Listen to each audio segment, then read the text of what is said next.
Okay, so good afternoon, Miss Wen and our beloved classmate. I am V, and I'm from the very first group that we introduced the first teaching lesson in our model. That is how to teach pronunciation. The first thing that I would like to make sure is, do you all hear my voice clearly? Very Yep, clear. clearly. Okay, thank you. Right, so here is some basic information about us. We are the collaboration of the five amazing people that I have ever met. I am Nhật Vi, then we have Thái Mỹ, Minh Luân, Thùy Linh, and Anh Du, and this is also listed in the order of the presenter as well. Before going to the core content, I would like to invite all of you to take a quick look at this quote from Albert Einstein. This is also my favorite quote of a time. I never teach my pupils. I only attempt to provide the conditions in which they can learn. Somehow I can relate this to the Vietnamese saying, cho tôi một con cá và tôi sẽ ăn hết nó trong một ngày, nhưng mà nếu dạy tôi cách câu cá thì tôi sẽ được ăn cả đời. It means that as a teacher, what we should do is to put the students on a path where they can learn to be more inquisitive, develop intellectual maturity, and then embark on the process to solve their own problems by relying on themselves. And I hope that this little moment, this short quote, can help you to find more inspiration in your teaching career down the road.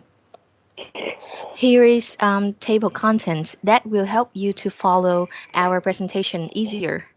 I am now in charge of the introduction. Later, there would be teaching individual sounds, teaching stress, teaching intonation, and some notes. Let us see how important pronunciation can be in learning. So learning the basics of pronunciation through phonics, student will not only learn to speak comfortably, but also will improve their listening comprehension. That is, for example, when students can pronounce tree and three.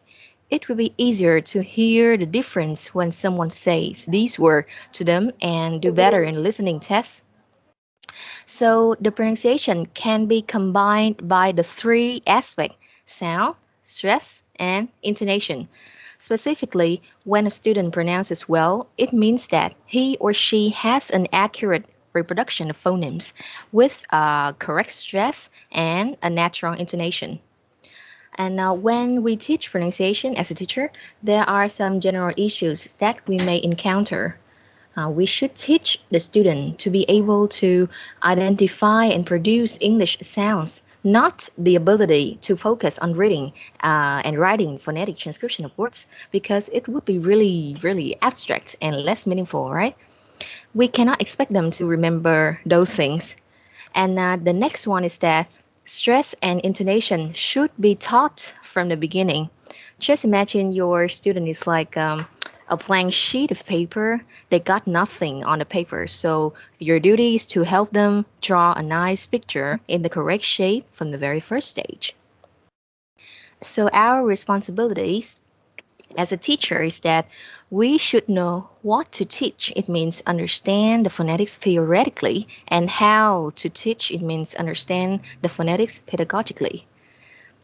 And some common problems that can be the challenges for teachers when teaching ESL students are some sounds do not exist in L1, that is Vietnamese. For example, the sound the in the word the, th in the word think, and in the word cat.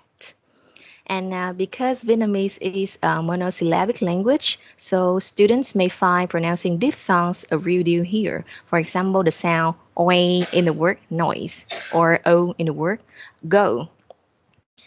There are also some sounds that are kind of similar to the others, such as a minimum pair, b or p, e or e. And the final one, in linguistics, a consonant cluster is a group of consonants which have no intervening vowel.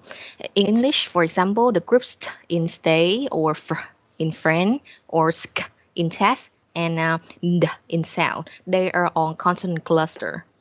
To have a better understanding of how to teach the pronunciation effectively, Thái Mỹ now will help you know more about how to teach individual sounds in the correct way.